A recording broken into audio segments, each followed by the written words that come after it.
birth announcement and kept breaking more boundaries. Whoa! I needed to be included. The day that happened, my mother-in-law got the vid, so she had to miss the birth. At the time, we were about it, but she became upset to the extreme, suggesting coming up before she was actually better. My partner and I made it very clear that we were not going to have her there while there was even a chance that she could be. Yeah, because it could hurt the baby. You don't want to give vid to the little one. Baby doesn't have immune system. Nope. Yeah, exactly. Baby builds Stupid baby.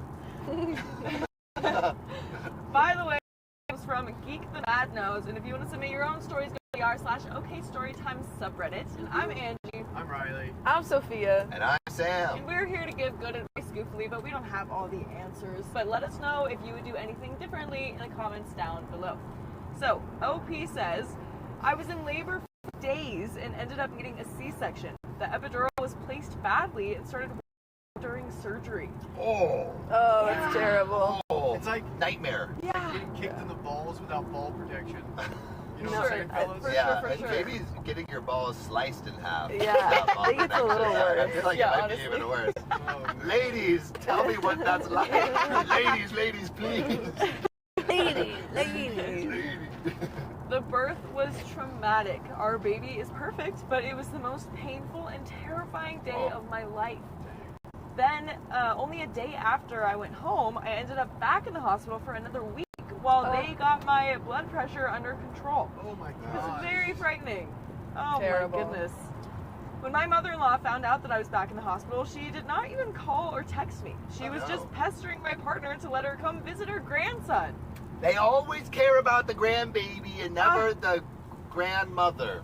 But the Or mother. The mother. Sure. It's sort of like, you know how like you go up to someone that's a pet, it's like, oh, what's your pet's name? Yeah. You never ask them what their name is.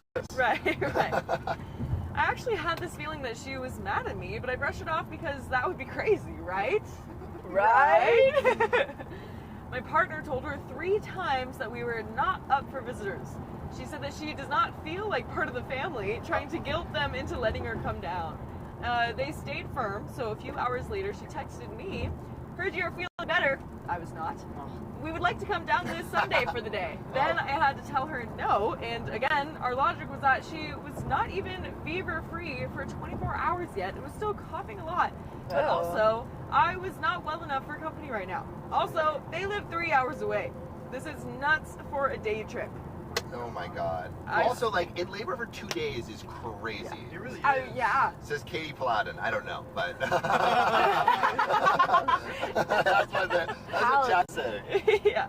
I said the same thing that my partner said. Let's try for next weekend so they can spend a couple nights.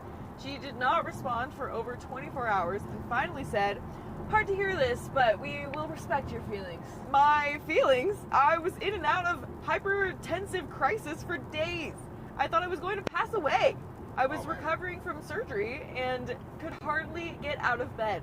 We had a newborn. I would have loved a how are you feeling or let us know when you're ready for us to come down, but no pressure. On top of that, she was being weird and rude to my mom, who was so solid, supporting my partner and me through the birth and after. I finally got out of the hospital, and a day or so later was thinking about doing the birth announcement on social media. My partner and I discussed not wanting our son all over social media. We planned on doing a single pic with the announcement. I got online to find out that my mother-in-law had already made our birth announcement without our consent. Well, it's so nice of her. You know, take the pressure off. Right, she's just like helping you guys out. Yeah. This isn't your kid, though. Oh my gosh. I was stunned about that and pretty mad. Then I saw that she had also posted play-by-plays of the entire birth. The pictures we shared with her to make her feel included. Photos, pics of our moments-old son unclothed, pics of me, and talking all about my private health information. I was so distressed, I was sobbing. I felt betrayed, humiliated, and shocked. It felt unreal. Jeez. My partner was horrified. They called and had her take everything down immediately. She was so upset that I was not okay with her posting my health details that she took down every photo that I'm in on her profile. Honestly, that's good. I mean, yeah. Honestly, I would rather an Yeah. over execution than an under execution. True. every family photo with me in it. Vacation pics going back for years. I was just as shocked and hurt by this. We always had a good relationship, so all of this is coming so out of left field at a time of extreme vulnerability. I have known my partner for 20 years, so I've known her for 20 years. She has always been like another mother to me, which is why this is so horrible. Her apology for the whole thing sucked. She blamed VidBrain and said that my partner did not explain things well enough. They did, she just did not listen. And she blamed my father-in-law for not taking care of her. And I tell her that I want to talk later about it, and she says, we're talking now. And that my partner wants to be a part of the talk because they have things that they want to address too. And she is not thrilled. So the next day, we try to have that talk with her, and she gets pissed and just checks out. She even tries to start scrolling on social media. She's posting more baby pics. Yeah. Exactly. Update, she's not talking to me anymore. Right. My partner explains that they do not want pics of our son on social media. They start explaining why, and she says that she does not need to know why. She'll just respect our wishes. I'm also on bed rest, and she keeps trying to take our son out of the room away from me, and we keep having to ask her to come back with him. It is irritating us both. Like, she wants to run off with him constantly. The next day, they go home, and she immediately posts pictures of our son. Then she made him her profile picture in her cover photo. That is crazy. Who does that? Crazy. That is crazy. That's wild. There is an update, but I feel like at this point you just have to invite her over all nice again and then take her phone and then just like delete all of the pictures that she has. Yeah. Delete her account, honestly, at this point. Yeah. Oh, her account? Yes. What if it's monetized? Well, we're not seeing into that money, Take the so I don't care. monetization. Yeah, right. Put in your credit card for the monetization. Yeah, but we have an update. So after the in-laws went home, we saw mother-in-law had posted tons of pictures of our son against our wishes. Profile picture, cover photo, even a video that she took. We were already upset because the talk went so poorly. Over the phone, I confronted her about why she didn't call or text me when she found out that I was back in the hospital. She claimed that she thought that she was doing the right thing by giving me space. This makes no sense because she was perfectly willing to pressure us to let her come before the visit, or let her come visit before I was healed enough. A few weeks later, they came down again. She said that she was there to help, but really just wanted to play with our son. I kept telling her his play windows should be short and he needed frequent naps. Yeah, he's a newborn. He's a baby. He can't even play, really. He's just sleeping. Yeah. No immune system and just sleeping all the time. Yeah. Come on. Needing to take him from her to get his needs met was exhausting. She took it poorly when we tried to teach her what worked for him. She was actually rude to my partner when they tried to explain what to do. The husband had become very firm with her, and I loved that. She kept interrogating us separately about how often my mom had been there. She was fishing for information, like she was worried that my mom was getting to bond with our son more. It was really bizarre and weirdly competitive. Yeah, it's like, well, How many minutes have you spent with the baby? I've spent right. 52. Clocking in. Yeah. Yeah, literally. Mother-in-law came down by herself last week, and my partner asked her to please stop posting pictures. Again, she was whiny about it and thought that it was unfair to her.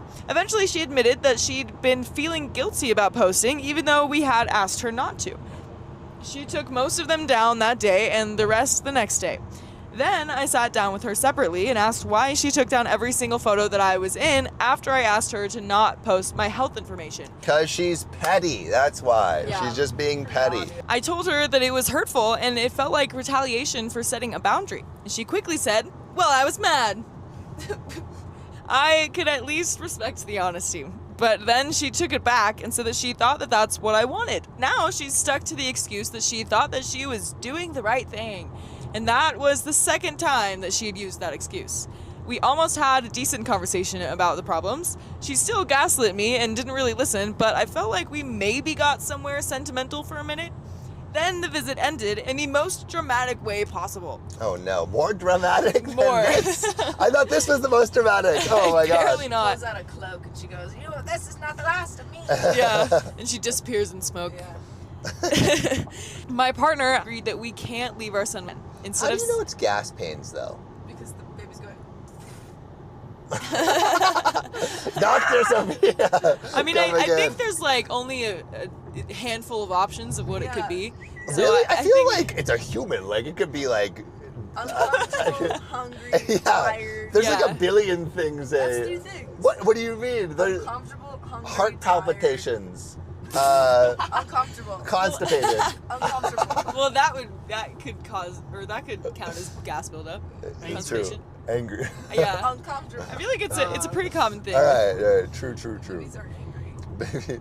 Instead of saying all of this or assigning blame or screaming, I just came out and said his diaper was on too tight. Like so tight. And then I walked away. I'm sure she could hear the distress and hurt in my voice, but at least I didn't yell or curse. Nah, she freaked out. I mean, freaked out. Immediately, she wanted to leave. She was talking a mile a minute at my partner. She wanted father-in-law to come pick her up, which is a 3-hour trip one way, mind you. Oh. And her train didn't leave until the afternoon, so he would get to our house at the same time as the train. My partner asked her why she put the diaper on so tight, and she didn't have anything to say about it. No explanation. So they walked away from her to come check on us. So, meanwhile, dear husband and I were focused on helping our son pass the gas and making sure that he was okay. We were extremely stressed and upset and monitoring the poor little guy. Mother-in-law came and knocked on our bedroom door. I told her, absolutely not. Go away. I needed to cool down before I talked to her. Then, a while later, she texted my partner asking for the gate code so she could leave. She told them how disrespectful it was for me to reprimand her. She said that I shouldn't have yelled at her. Dear husband told her that I didn't yell and wasn't even close to disrespectful, so they gave her the code. Meanwhile, our son would not eat at first. He just screamed on and off and passed gas. The longer this went on, the angrier at her I became. Even 20 minutes feels like an eternity when he's in distress. Despite this, I still sent her a text saying that even though I needed space, she didn't need to leave and sit at the station for hours. I even told her the reason I was taking space was because I was mad and didn't want to react with anger towards her. She knocked on my door again and woke up our son, who I had just gotten to fall asleep. Okay, I have a quick question. Should the husband be a little bit more active? Because I feel like I'm seeing a lot of like mother-in-law on OP action, and I feel like the husband hasn't stepped in that much. Yeah. Maybe we're blowing over it or something, but it feels like it feels like he's like I feel like it's his job. He's supporting. but he's not I feel like taking he's action. being I feel like he's being reactive supportive, but not proactive supportive. You know? Yeah, he has like been on the phone a couple times with her, but I mean, obviously it's not working. Yeah. So, I mean, I'm not mad personally at her just sitting at the station for hours. Yeah, dude. I feel like that's totally fine. Fine. Yeah. If I was OP, I would mean that. To the curb. Exactly. So now I was pissed all over again. I told her through the door to please respect my need for space. She had the audacity to say, well, it's been 30 minutes or 45 minutes already, so I'm just going to go. And I'm like, okay, bye. Because this angered me so much. I had zero patience for that manipulative crap. She was just punishing me for setting boundaries again. She went and stood by the gate with all her stuff, and my partner was there to make sure that she got in the lift. But she didn't call the lift. Instead, she continued trying to get dear husband on her side. She even showed them my text and said, see, she doesn't want me here. And they read it and got confused because I literally told her that she didn't have to go. They But asked also, like, we don't want you here. yeah, exactly. Like, I am a little confused by that. Like, obviously, the mother-in-law is in the wrong here. Yeah. But I feel like if I was in the mother-in-law's place, I would kind of be like, well, yeah, I feel like you want me completely out of here. You know what I mean? Yeah. But, I mean, whatever. I'm not gonna, like, really blame OP for that. Yeah, I feel like we're done trying to like mollycoddle Yeah. the mother-in-law's feelings at this point because For you sure. just like there's been so many transgressions. She's The not. fact that she still was posting pictures of the baby. Yeah. Yeah. Like I wouldn't even give her access of the baby. Yeah. Yeah. Like I feel like if she comes over, she's got to put her phone in the lockbox. Yeah. Yeah, exactly. Phone at the door, please. Right. I literally told her she didn't have to go. They asked if she even read it, and she said no. What? She didn't even read this text message that she's mad about? She had so much confidence that I was being mean to her. What she wanted was to come see our son and help, And if not, she was just going to go. So they said, if you want to leave, that's up to you. They left her outside and came back to us. If she wanted to sit at the train station for hours, go for it. She stood outside for a while, then came back in and sat in the living room for another hour and a half. Finally, our son wasn't fussy and gassy anymore, and he had had a nap. I was calmed down, so I put on a movie in our room and invited her in to watch until she left because it was less awkward than her just sitting there. She sat in her chair and barely spoke to me, thank God. She hardly watched the movie, though. She kept looking at me and our son. I kept my eyes on the screen and ignored it. I fought the urge to say, "Can I help you?" And dear husband was freaked out by her behavior. They had never seen her like this. Yeah, I'm just imagining like an old lady literally in the corner of like a dimly lit room on a rocking chair just staring at you. That is literally the stuff of nightmares and horror movies. So this is what's happening. But again, all right, like OP is like, "Can I help you?" Husband, what is he doing? Nothing. He's doing nothing. He's just being like creeped out. Where's the backbone? Right. The next day, she texted them and asked if we wanted to go on a family vacation next month. What? So they said no. Then she texted me as if nothing had even happened. After everything over the last few weeks, this really just broke something in me. Doing something that hurt our son, then making it all about herself and putting us through that, and then texting me like we were all good and inviting us on vacation was just too much. I texted her and called her out on the bad behavior and making it about herself. The next day, she texted back saying that I was wrong, that she hadn't made it about herself. She claimed that she was just trying to leave because that was the best for us and that she was only thinking about what was best for our son. No, she was threatening to leave first because I upset her when I told her that she put his diaper on too tight, and then later because I didn't let her come in the room. She was just freaking out and trying to get her way. She was frantic and emotional, not even close to thinking about us or our son. But I hope that you always think about us when you listen to full episodes of more stories just like this one. Just go to Spotify, iHeartRadio, Apple Podcasts, or your favorite podcast app and search OK Storytime. Woo-hoo. And there is a little bit more to the story, but yeah, I feel like she needs to get checked up on. Yeah, I mean, I think this is not the behavior of a normal person, right? Like this is erratic behavior. So like, I'm like, one, is mother-in-law okay? Right. If she is mentally all there, then she needs to be distanced. And if she needs to be distanced, the person who should be creating the distance is the husband. Because I feel like OP is putting in the work, and I really think it should be more on the husband. But let me know if you guys think differently. Yeah, let us know. So this is why I'm here writing all of this. I'm done. My partner is done. We are so frustrated, hurt, and grossed out. We are mourning. We can't even talk to her. She needs to go to counseling and be able to have an honest conversation about all of this before she sees us again. She needs to take responsibility for everything she has done. We both need real apologies where she doesn't just say, "Sorry for the misunderstanding, but actually I think that I was doing the right thing and I was only thinking of you." We haven't sent her pictures or updates. I haven't spoken to her since, and dear husband has only answered texts about personal stuff going on in the family that doesn't relate to her and her drama. How long will she have this baby rabies thing for? Baby rabies. I guess so. Has anyone gotten past this kind of situation in a healthy way? And that is the question that ends the story. My sister-in-law made us parent her own son as if he's our son. Ridiculous, but also I think that's a little delegation. Maybe she's just a good businesswoman. Yeah. But this is directly from the r/OK Storytime subreddit. My husband, 31 male, and I, 30 female, have no problem helping my sister-in-law, 37 female, with her son, 3 years old. But the care that's become expected of us has made us uncomfortable. If we don't intervene with our nephew's behavior, he becomes out of control because we're the only ones willing to parent or discipline him.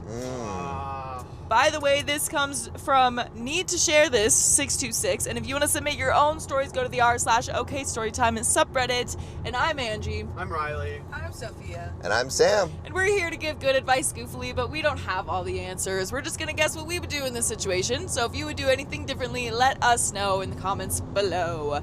So OP says, some backstory on sister-in-law. Nephew is her second child. Her older son is 14 male and lives with his biological father and has recently gotten into trouble with the law. My husband and I have decided to distance ourselves from him without telling the in-laws to avoid drama. Younger nephew has a different father who's in the military and currently deployed, so nephew is with sister-in-law full-time. Sister-in-law divorced nephew's dad because he cheated after the nephew was born. Oh. My sister-in-law is a wonderful person who just has terrible taste in men. Recently, whenever we get the nephew and our kids together, nephew immediately begins to misbehave. He screams, calls people names, lies, and deliberately ignores his mom and all other adults who try to rein him in. My husband and I would usually ignore this, but the targets of nephew's attacks have become our 2 kids, 6 female and 3 female. Oh. Yeah, you got to defend your kids. For sure. To protect our kids, my husband and I have started calling nephew out on his behavior and even scolding and punishing him, something we're both very uncomfortable doing to another person's child, even family. What makes it worse is my in-laws praising my husband for taking charge while my sister-in-law says nothing and doesn't try to stop her son from misbehaving. Everyone insists that nephew only listens to male figures, and that's why he's so misbehaved, because his father isn't there. Well, I don't think that's necessarily true. I think anyone can discipline their children. Absolutely. And if a child isn't responding to like a female figure, then I don't know, maybe you need to parent him differently. So I called BS on that because when I step in with discipline to stop the nephew from bullying my kids, he listens just as well as when it's my husband doing the scolding. Nephew's behaviors have only gotten worse, and the disciplines my husband and I implement mean nothing once we're no longer around because nephew knows that no one else will intervene. Things finally hit their breaking point when I heard nephew calling my eldest daughter names. My eldest daughter has autism, so she took what her cousin said to heart and began repeating what he said to herself whenever she would struggle with something. Oh my gosh! That's heartbreaking. That is terrible. She really internalized his words because she knows he's family and believes that family is meant to love you unconditionally. I had originally thought her calling herself these names was because of bullying I missed while tutoring some kids her age at the house, and had pulled her from my class as I tried to figure out who had said those things to her. You can imagine my hurt to learn that it had been her own cousin who hurt her in such a way. For the record, I have never let them play alone, and I've always been close by to keep an eye on them, but I had missed the whispers until they were no longer whispers, as nephew tried to get my youngest to repeat them to her sister. Luckily, my youngest realized how bad those words were and didn't follow suit, instead distancing herself from her nephew to play solely with her sister. Okay, good. I'm gonna double check if this kid is 3 because this sounds crazy. I'm like, why is he so smart? Yeah. I just recently had my 3rd child, who is only a few days old, and my husband and I are trying to decide what to do about sister-in-law and nephew because we feel uncomfortable having nephew around our kids, but we know that sister-in-law needs the help. There's a long backstory about my relationship with sister-in-law and in-law drama that once led to a year of no contact with them. I worry that if things don't change, my husband will have to cut off his family once again just to protect me and the kids, but that isn't something that I want him to have to do. My husband and I are sister-in-law's major support system, and I would feel bad about cutting her off, but I'm starting to think that will be the only way to preserve my children's peace. Any advice, please? And there are some comments, but yeah, I don't know. I feel kind of conflicted because part of me thinks like, you know, if this child is acting out and is only kind of behaving around them, I wonder if they could possibly talk about adopting the kid. And hear me out, because Whoa, wait. Hear me out. Wait. This kid is causing so much trouble. Instead of giving him a little distance, let's bring him in closer. So yes, Keep bringing it closer. Yeah.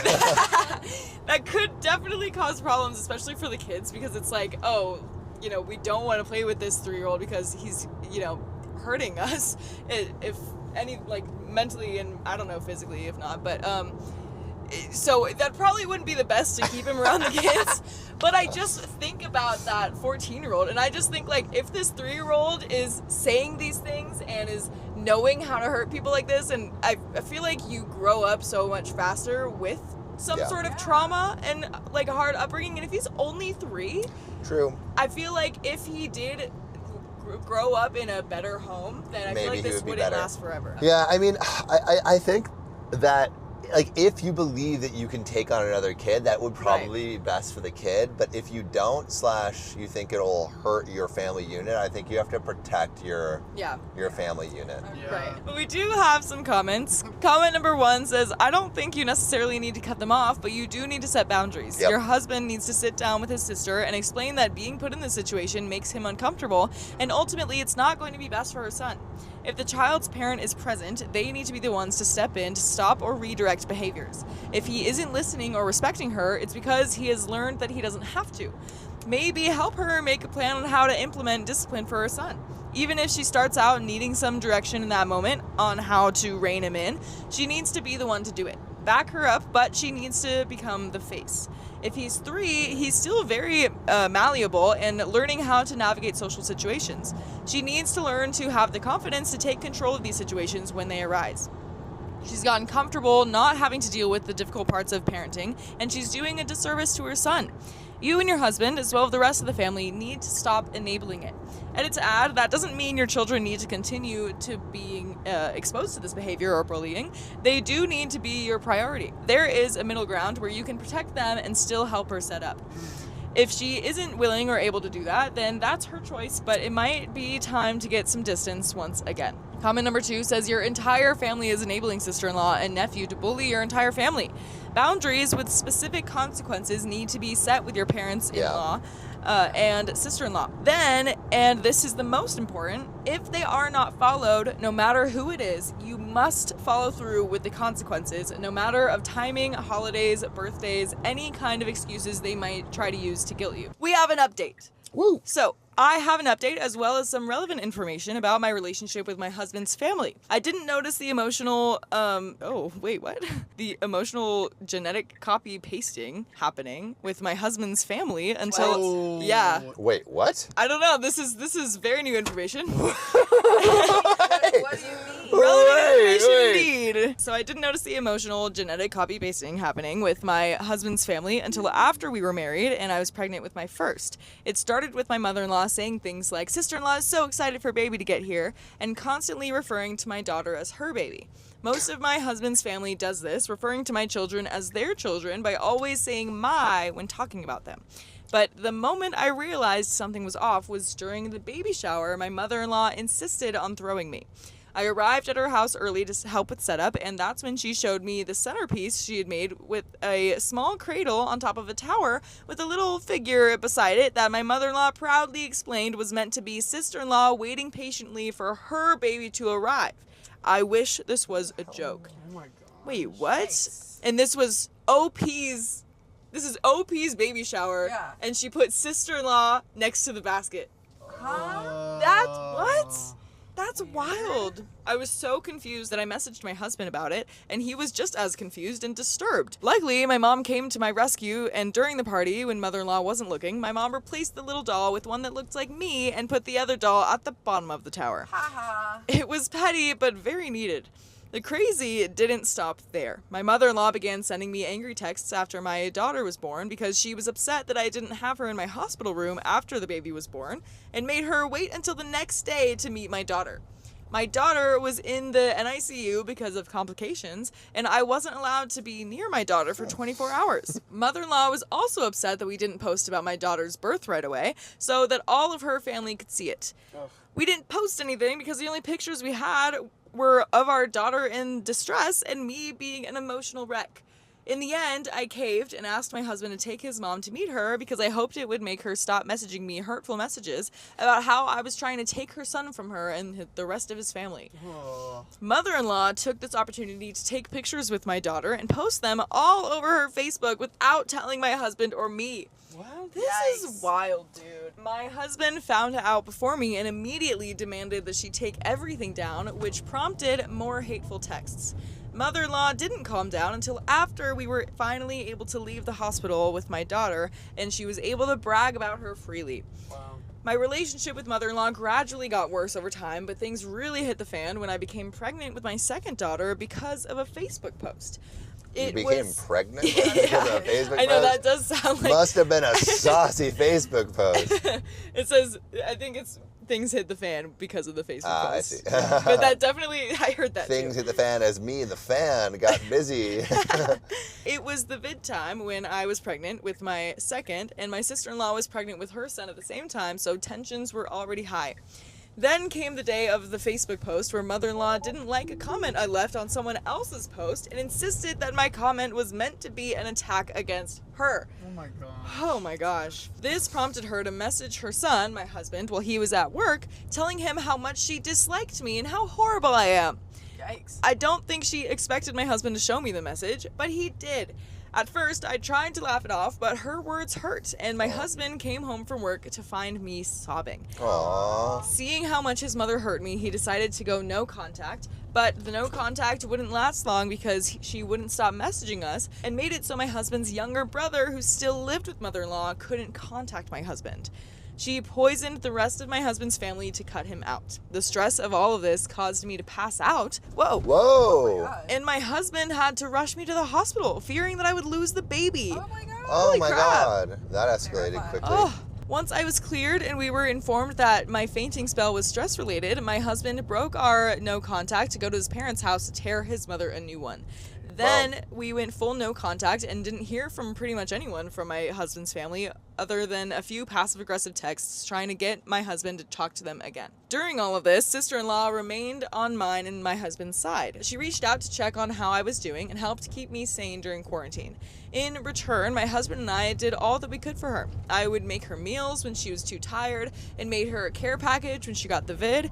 It got to a point where we were talking daily. When the day came that she went into labor, she called us, and I sent my husband over to her with a car seat. Mother-in-law was the person who was going to drive her to the hospital to be sister-in-law's birth partner because sister-in-law's husband at the time was deployed. Okay. My husband stayed with sister-in-law for several hours at her house as she labored, and they waited for mother-in-law to show up. She didn't get there for several hours, despite sister-in-law telling her that she needed to go to the hospital. Because of mother-in-law's tardiness, sister-in-law ended up needing an emergency C-section. No. Oh my gosh. And there's like so much more risk for, I don't know, dangerous things. I don't know. Wait, exactly. so the mother-in-law was supposed to be there to take her I guess to so. the hospital, and then was just didn't like, show and just up. like, Yeah, mother-in-law was the person that was going to drive her to the hospital to be sister-in-law's birth partner. That is like, I mean, that's like one of the most important jobs. Yeah. Yeah. Yeah, wow. Like you would get there immediately or be there Either beforehand. Yeah. Yeah. Ugh. I'm surprised there was no one else that could have taken her in like the time that you know they were waiting. guess But, so. I mean, I guess like it's moments notice. Maybe it's during a work day or whatever. Right. Yeah, that's kind of weird that the husband couldn't take her to Yeah. the hospital, though. They just kind of, I don't know what that's about. After her son was born, my husband and I continued to help sister-in-law, even though I was very much pregnant at the time and ended up giving birth only a month after her. My husband didn't tell his family and let them learn about the birth through a Facebook post the next day. That did not go over well, and we extended our no contact for a year until mother-in-law finally started to seemingly change her ways. Good. My relationship with mother-in-law is better now, but not perfect. I wanted to share all of that to better explain my relationship with sister-in-law, as she is the only member of my husband's family who never turned her back on me and was willing to stand up for me against mother-in-law. She is truly a sister to me, which makes the situation with her son so much harder to deal with. Now to the update. My husband and I decided to go to his and then my parents' house for Easter. We knew that this would mean being near the nephew, but we felt that we could protect our girls as long as one of us was always near. Things started off rocky as nephew immediately started trying to get our girls to follow him into his shenanigans. Our girls did not follow his lead, which caused him to throw a fit and began demanding that we let him hold our new baby. What? This prompted my husband to scold him, and for the first time, sister-in-law spoke up. She lightly snapped at my husband to leave nephew alone and that he wasn't going to do anything. My husband and I were surprised and decided then that we would not step in again if nephew acted up. Surprisingly, sister-in-law stepped up slightly to scold her son when he would begin to act up. I thought this was wonderful and felt that maybe things would begin to change until it came time to decorate cookies. Oh no!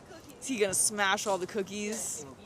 Oh man. Mother-in-law called all the kids to the table where we had set up frosting and cookies, and then called my husband over because she wanted him to be the one to demonstrate how we were going to do the frosting. She did this by saying word for word, "All right, kids, everyone watch Daddy so he can show you what to do." That's right. She referred to my husband as the father to all of the kids. Oh wow. Whoa. That's weird. That is very weird. But you know what's not weird? The fact that we have full episodes with more stories just like this one on Spotify, iHeartRadio, Apple Podcasts, or whatever your favorite podcast app is. Just search OK Storytime. You're going to find them all. And there is a little bit more to the story, but do we have any thoughts before we move on? Yeah. Well, I mean, OP said that she was like a sister with the sister-in-law. Right. And I feel like it's kind of weird that I feel like you should be more truthful with her and be like, call her out more if you are that close. Yeah. Yeah, probably. I feel like that should be at least possible to do. Yeah. But yeah, I mean, it seems like, you know, she started to slowly scold the kid a little bit more, Yeah, but not enough. yeah, maybe they need to like sit down with her and kind of, I don't know, read some parenting books or watch educational videos on it and like learn about kids and how to deal with them Oh, together. I know. But there is a little bit more to the story. Let's hit it. When we tried to correct her, we were quickly waved off and ignored. I tried to do damage control by loudly calling my husband uncle several times to nephew, but it seemed to just go in one ear and out the other. We eventually left their house and went to my parents', and that's when I heard my kids talking about their cousin, but calling him brother. Uh-oh. Maybe my adoption idea is not so bad. They're seeding it. My husband had been correcting them constantly, but they continue to call nephew brother, no matter how many times we explain otherwise. I'm worried about my kids becoming confused because of all of this, but I'm more worried about what this is doing to nephew because of how unstable his life already is. Maybe they just don't know his name. Maybe. I'm not often calling Sam like, hey, brother. Right. And OP's final line is, "I'm not sure what to do."